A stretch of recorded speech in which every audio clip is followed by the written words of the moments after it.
Hey everyone, this is Coryelle Kramer. I am a metaphysical consultant for animals and people, animal communicator, healer, psychic, seer, healer, all kinds of stuff. And I'm here preempting the animal experience this week because Thursday's tea day. So whether that's tofu day or turkey day, doesn't matter, but it's the day of thanks. So that's why I'm doing it today. Hi, Sadie. Thanks for joining. It's good to see you. Tom, Sharon, thank you.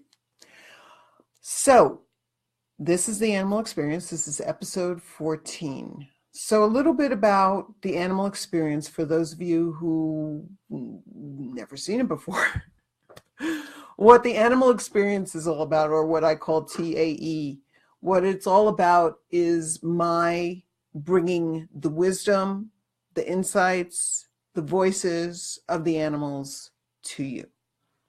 It is the things that I've talked to them about, found out about, discovered, and have expanded and grown from as a person and as an animal communicator, of course, over the years. And I am extremely thrilled to be doing this. I think it's something that's being very well received because it's much needed.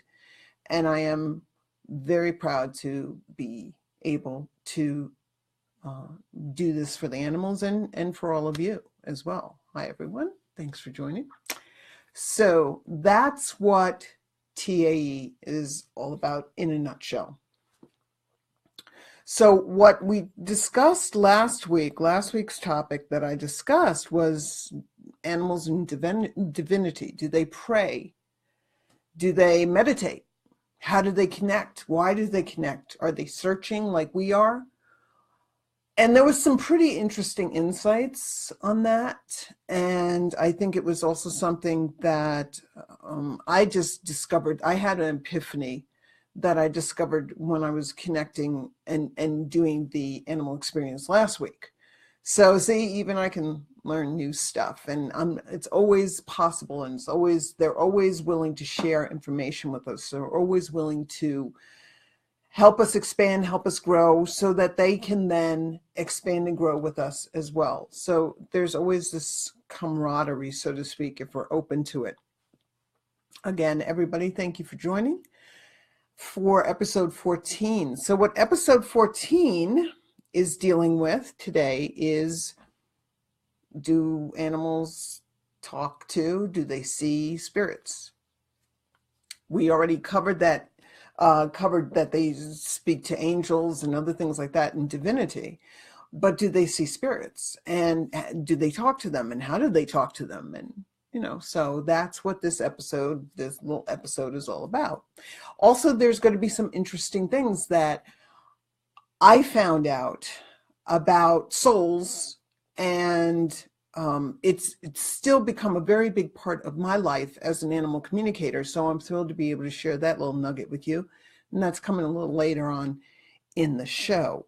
So what I'm going to do is, at the end, I'm going to take and read people's questions. So as I go on, if you have questions, if you have comments, if there's something you want me to know, let me know. I'll read it at the tail end of the show, because I think it's a great place to put all your questions. And some of you have like really amazing questions, and your insights about what's happening with your animals. And please, somebody posted last week about, they sent me a picture and a video of their animal listening to me.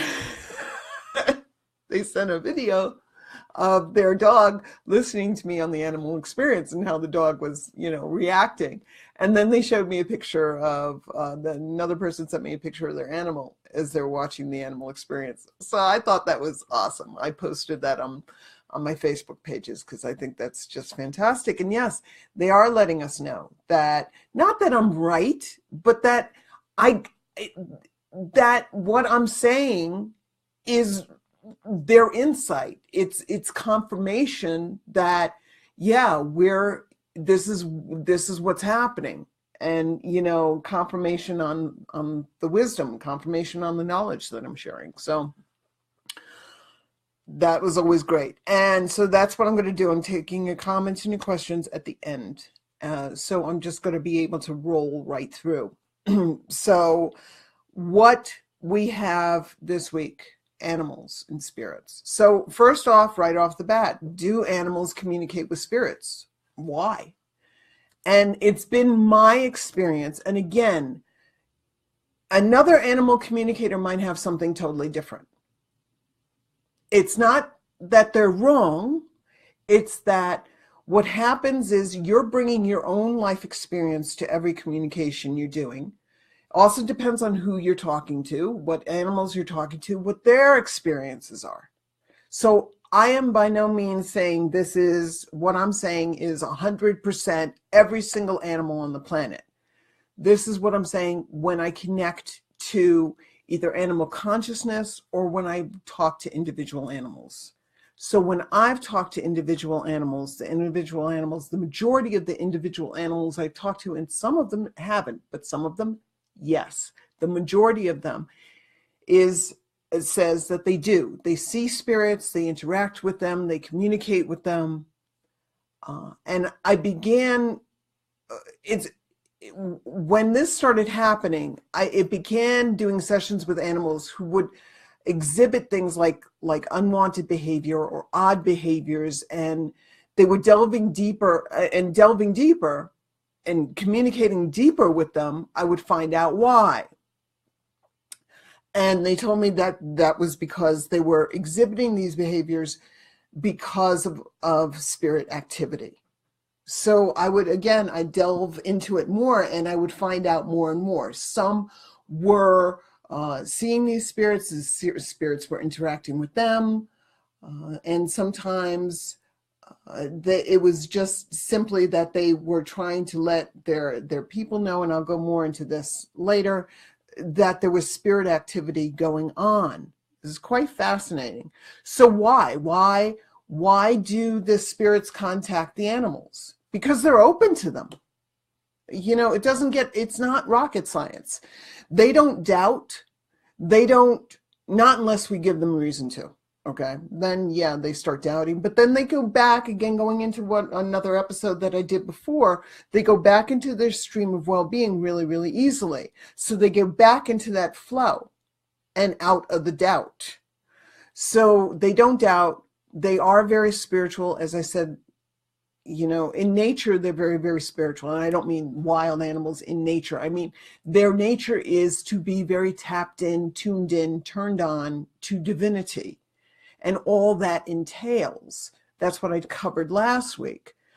So, and they're also connected very much into the souls and tapped into souls. So, and they have, the other reason is, they have excellent senses. They can sense things that we either can't unless we're tuned into it, or that they just naturally have. They have a better sense of smell. They have better eyesight. They have better hearing than we do.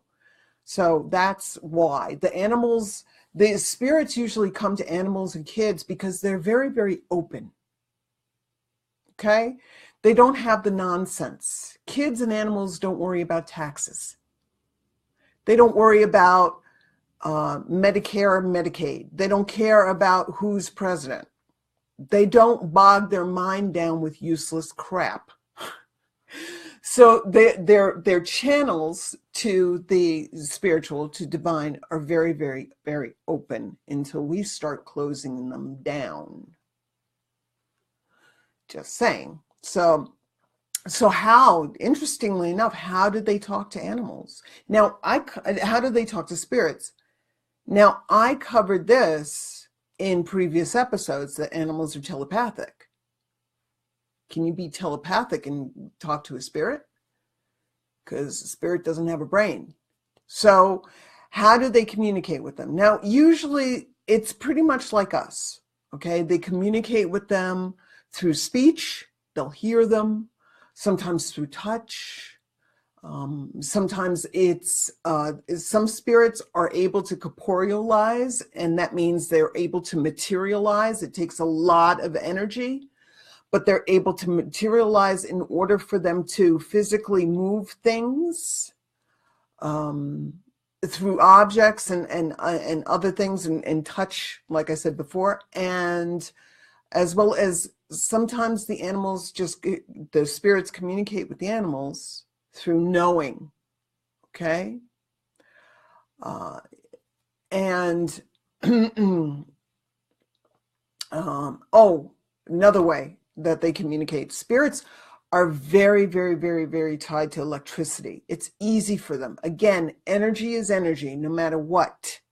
And a soul and a spirit is energy. And they can tap into energy, lights flickering on, stereos going on and off, TV going on and off for no reason. Things like that there are usually signs that, and ways for the spirits to communicate with the animals. Sometimes it is, okay, they don't telepathically communicate with them, but they still are able to voice how they feel. They're still able to speak. They're still able, ooh, excuse me, sorry. Ah, bird hit the window. Ooh, I guess that's confirmation. They're still able to materialize in such a way that they're able to bring about words into such a way that the animals and people, I mean, psychics can hear the spirits too. It's like, it's, you know, it's the same thing. It's the same exact thing. So some of the signs that animals are seeing spirits, what are some of the signs?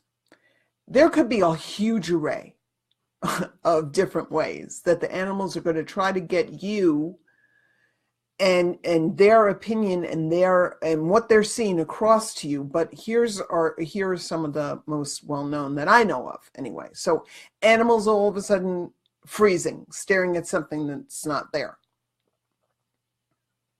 Not out the window, staring at a corner, okay? Animals growling, dogs howling, howling or growling, cats hissing at things, again, that appear not to be there. All right. Here's an interesting one. Usually animals acting like they are doing something with another animal that's not there. So all of a sudden, a horse taking off in the field and, you know, constantly looking sideways at something that's not there. Or a dog or a cat that seems to be playing with something or someone that's not there. And it doesn't have to necessarily be another animal. It could be a person, it could be humanoid. Animals can see all different kinds of spirits, just like we can. Are there spirit animals? Absolutely. They're not, and this is my opinion, they're not as prevalent as human animals, because again, spirit animals, they usually want to hang around with a person, with their person.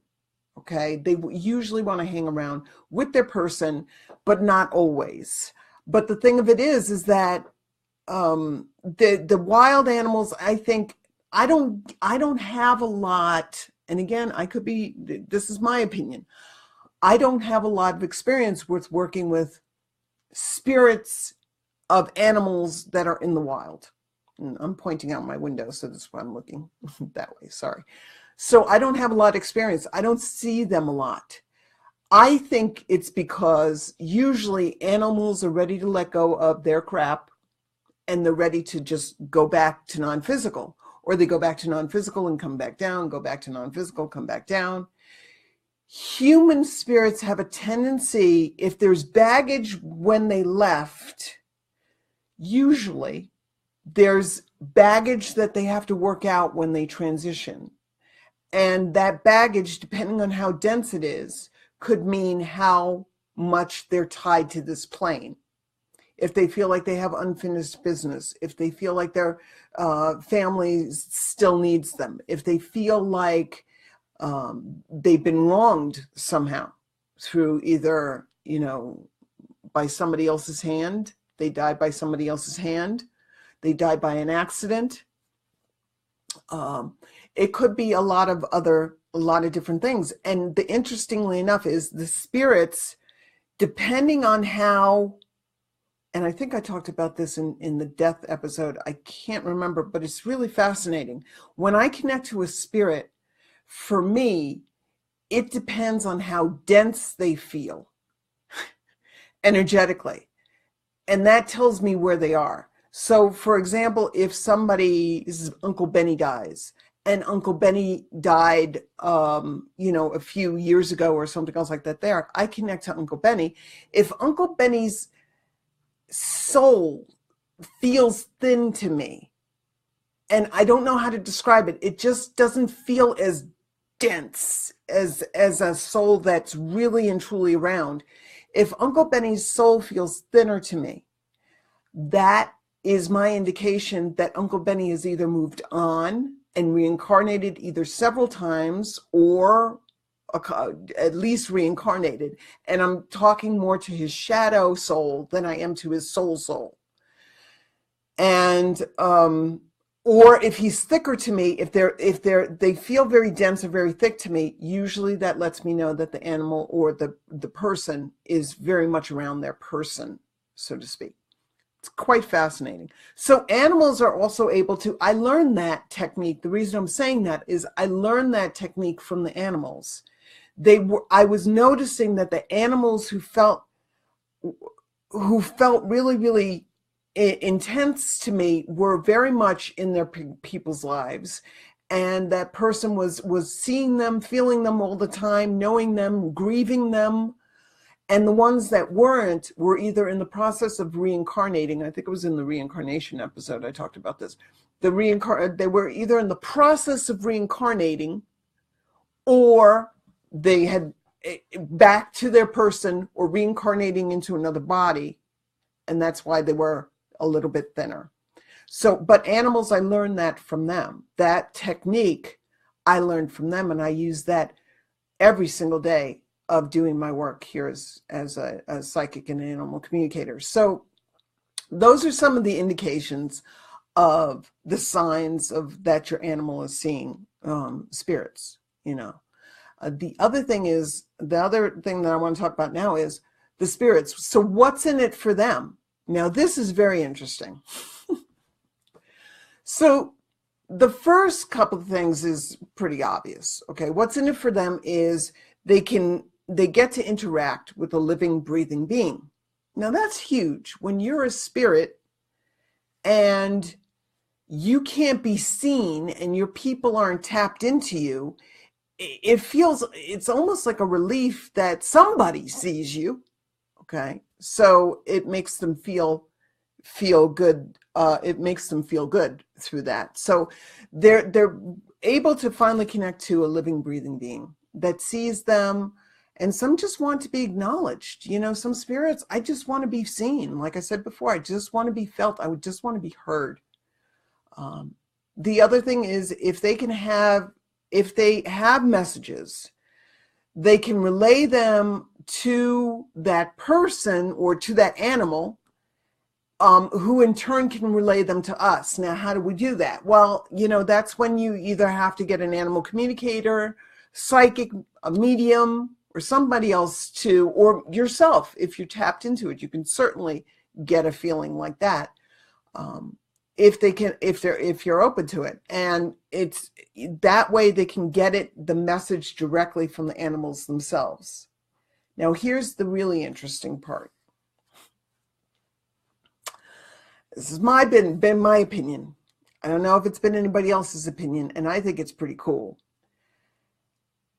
So this is what I call the moving out and the moving in, soul moving. Okay, and this is what I learned directly from the animals. Animals first taught me about soul moving. That's what I call soul moving. And I began to notice it when I started talking to some animals that would let me know they exhibited traits of some people and some animals, or some animals for a period of time. that the dog all of a sudden reminds you of Uncle Benny, okay, or Aunt Miriam. The cat makes you think of and starts doing stuff that, you know, a dog that you had when you were 12 did. It could be a myriad of all different kinds of things. It could be you're out in the wild. This is pretty trippy. You're out in the wild and it is an anniversary or a birthday or something from somebody who loves you and loved you and who is now in spirit. And all of a sudden you'll have an animal encounter with that animal. Like the 6-month anniversary of my mother's passing. I was living in upstate New York, and it was pretty incredible. I go outside, and all of a sudden I see something flutter on the ceiling, on the roof, and I look, and there is, never seen anything like it. There is the most perfect white dove. I took a picture of it, that I'd ever seen. Perfectly white, pink beak, pink feet, beautiful blue eyes. And as soon as I lay my eyes on this bird, hand to God, it was gray skies. Everybody who's been on upstate New York knows that's not a surprise. But as soon as I laid my eyes on this bird, this clouds parted and rays of sunshine just came down and hit this bird perfectly. It was the most, to this day, I have a picture of the ray of sunshine coming down, hitting this bird. Nothing else got hit by the ray of sunshine, just this bird. Now, I know that was my mom. I know that was her. I know it because that bird stayed on that roof for hours. Hours. Not a few minutes, hours, almost half the day. So soul moving in and out. And this is the thing that's fascinating to me. So I started getting all these animals telling me this, and they're able to basically and essentially, one animal can inhabit, a soul can inhabit a body, and that soul can step back into the background. And another soul, for a little bit of time, another soul can come in and inhabit that body. Why? So that they can experience life on this plane in the physical form. Also, it might be because they want to be with you. Also, it could be that they want to relay a message to you. I'm here. I love you. I'm connected. I'm not going anywhere. There's no such thing as death. Things like that there. Now, how does this differ from reincarnation? Because it's the soul coming in temporarily. It's not permanent. Reincarnation is that soul coming back and inhabiting that body and always in that body until that body leaves.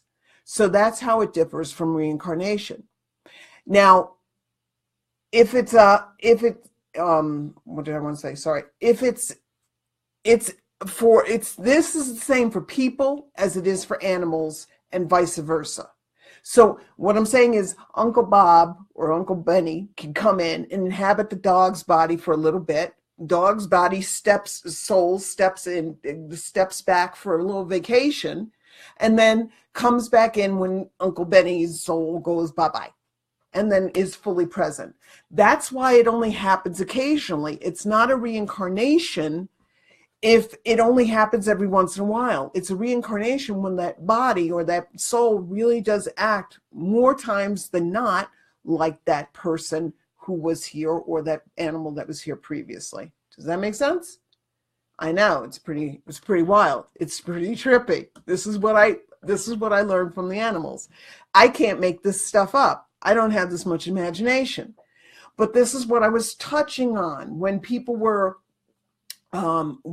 saying stuff to me. And it could be that the person came to me and said, I have an inkling that somehow or another, my dog is inhabiting my cat, or my horse is inside my dog. And I would check, and I would check and communicate with both spirits, both souls, and they would tell me, yes, this was happening. I would see it happen in my mind's eye. Trippy. Trippy for sure. And that's what happened when I connected to them. They allowed what they do is they allow the soul and the family member to just step in for a little bit of time, rent their space. They take a little nap, soul nap, and then when they're ready, they come back and move fully into the body. This is the same. Actually, this is the same. This is the same concept as what happens with channelers. I don't know if any of you know it, but one channeler that I know is Esther Hicks. She literally, there are videos of her stepping out, her soul just all of a sudden just stepping out. Abraham, who is the entities, the non-physical entities she channels, comes on in. And that's when they give their workshop for 4 or 5 hours. And then when they're done, boom, Esther comes back out, comes back in, and Abraham goes out. So, so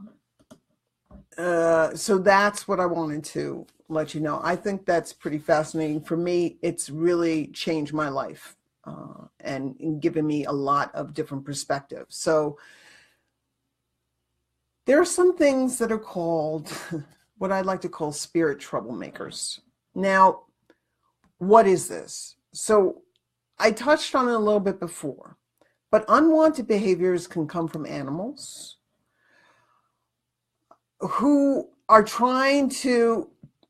can come from animals that are trying to get your attention and letting you know, hey, there's spirit activity. Uncle Benny's over here. Aunt Miriam's over here. You know, the dog, you know, Chauncey's over here. You know, and it's not necessarily all good behavior. So we touched on some of the things that they could do, like they're playing with something that's not there. They're staring at something that's not there. They're growling at something that's not there. Now, some things, and I'm going to go into this more into why animals do unwanted behaviors in another episode, but some of the things that they could be telling you and they're doing is to tell you that there is spirit activity and it's not all good. Now, I don't get into evil. I don't get into, you know, the exorcist, all this kind. It's not about that. It's some entities, some energies, some ghosts are playful and troublemakers, and some are just, you know, not. So it's not always good. So sometimes the cat's peeing outside the litter box all of a sudden. She might be trying to tell you that there's spirit activity in the house and they're bringing in Ookie energy. The dog's pooping in the corner all of a sudden, not stuff that's been going on for years and years and years, although it could, sometimes it could, but usually they're trying to let you know, for a while now, hey, you got to get on this. All right. So pooping, peeing, scratching, becoming violent with people or their litter mates or their pack members in the house, things like that there. So you don't always know unless you're open to it, and you can feel that energy. I'm not saying you can't, you can, but you got to be open to it and don't get paranoid about it.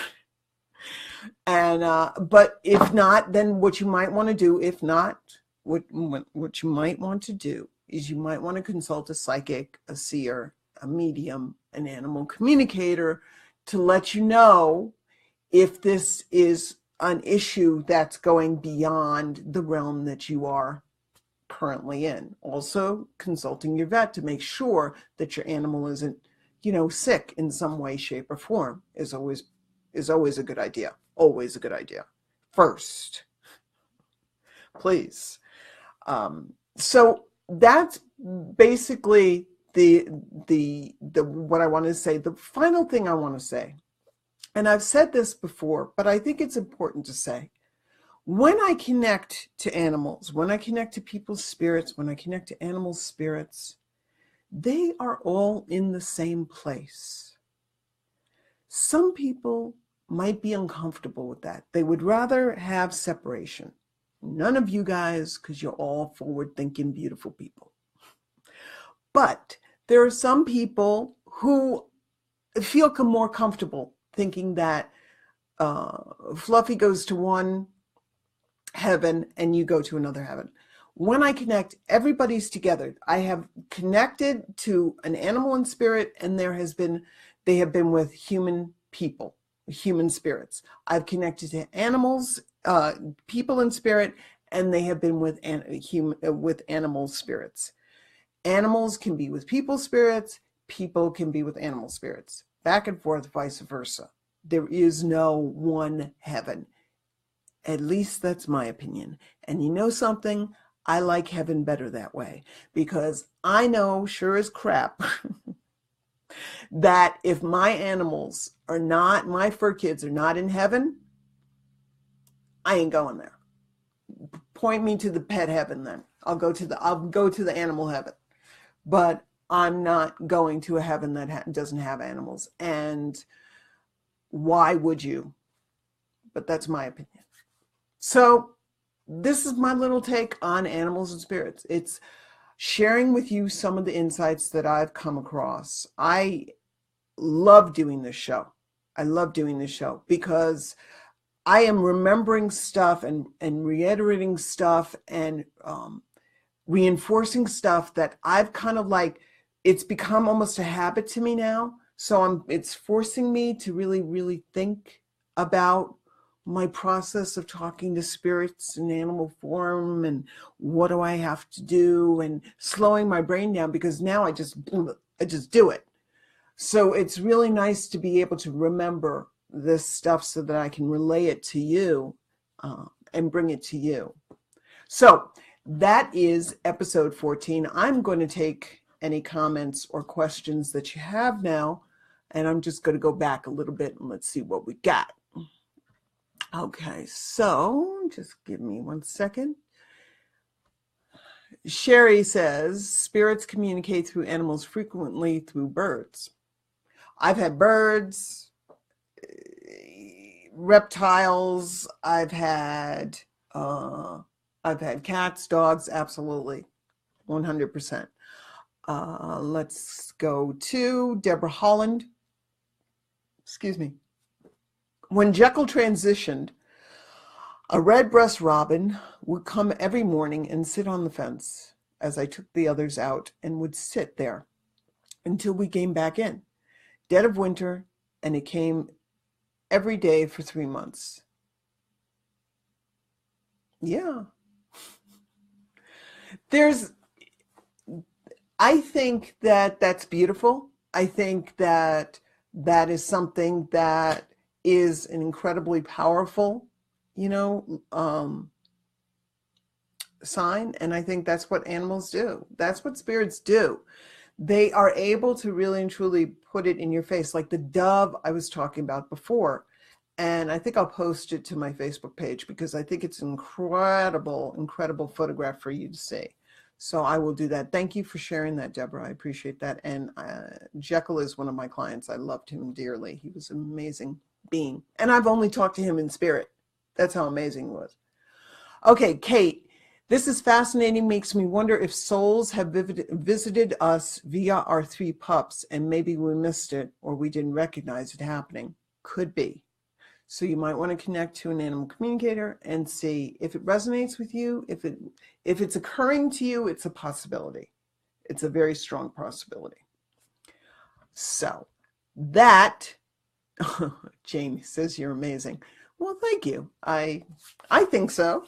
But a lot of it is from the fact that these animals have changed my life, have become such an intricate part of who I am, not only as an animal communicator, as a seer, as a healer, as a person, that to be able to bring this insight to you, I think is, I'm having a ball, and I'm thrilled over it. I really am. So Laura, Speed Beagle says, Jelly often sits and looks at the wall, and she barks at nothing often. I've said, Ruby pushed for for me to jelly. Wait a minute. I've said Ruby pushed for me to jelly, but she often acts like muffin. Ooh, okay. There you go. So that, again, that's what I'm saying. That's what blew my mind when I first started understanding that the souls and the spirits can move into a body that's already inhabited. So that soul steps out for a moment, or steps back is a better way. They still are in the body. It's just they step back so that spirit can exhibit and feel what it's like to be back in the physical realm. Touch, taste, smell, sight, sound. They want that too, and they want to be able to let you know that there is no death. They want to let you know that, yes, I'm in spirit, but there is no death. I can easily be with you. But we are on this plane, we are physical. We're physical. If it's not physical, we're not going to touch it. We're not going to believe it.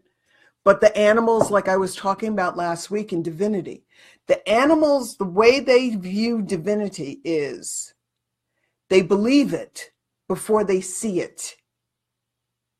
We have a tendency to say, I will see it and then I'll believe it.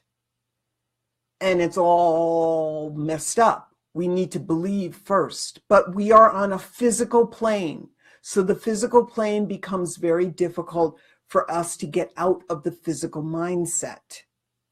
So that's why we deal with death and why we deal with loss like we do, because it is missing and grieving the physical. So animals and spirits. I hope this answered your questions. I hope you enjoyed yourself. I hope you had a fantastic time. Does anybody else have any other questions? Laura says, okay. Ruby pushed for me to get jelly, and Muffin told her she should come back in for visits when you talk to her. That is very true. And I forgot that. So thank you very much. There's the interchanging back and forth is something that, if you really think about it, with the spirits, they're not tethered to what is. They're tethered to what can be. And they're very open to possibilities. They're very open to things that we have a tendency not to be open to. But if we can get into that stance, if we can get into the stance of anything is possible, then you are going to see and experience things in this world like you never have before. I can only tell you from my own experience, it's been incredible. It's been intense. It's been a ride like you wouldn't believe.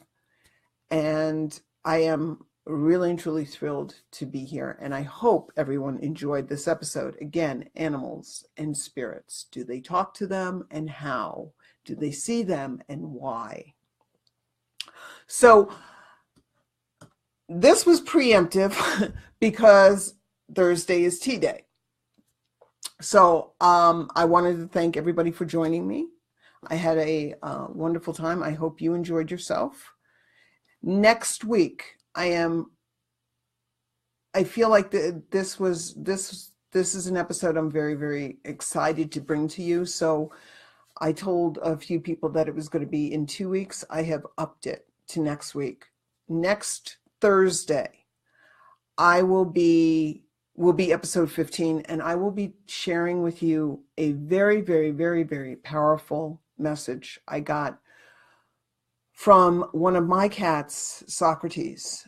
And it happened after he transitioned, and it changed.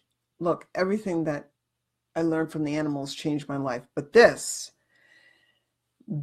gave me such peace. And when I found out about this, it gave me such peace. It changed my life and gave me a relief like I can never tell you when dealing with animals.